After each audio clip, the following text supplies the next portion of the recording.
పెద్ద కాయలు మేమైతే మొయలేకపోతున్నాం. ఈ కాయలు గైస్ వాళ్ళు చేద్దాం రండి. నేనైతే వలుతున్నాను ఇక్కడ, మా అమ్మ అయితే అక్కడ కటింగ్ చేస్తుంది. నేనైతే పొడుగులు ఉన్నాయో లేదో చూస్తాను.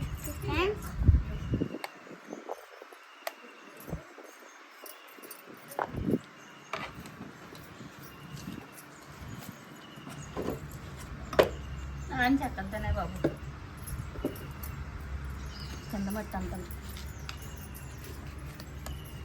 చూడండి నేను చెప్తున్నాను, మరి ఉల్లావకాయ అంటే నోరు ఊడిపోద్ది. మరి అవును, సాంబార్లో ఉల్లిపాయ లేకపోతే మనసిపోద్ది. చూడండి గాయస్, దీన్ని ముచ్చుకు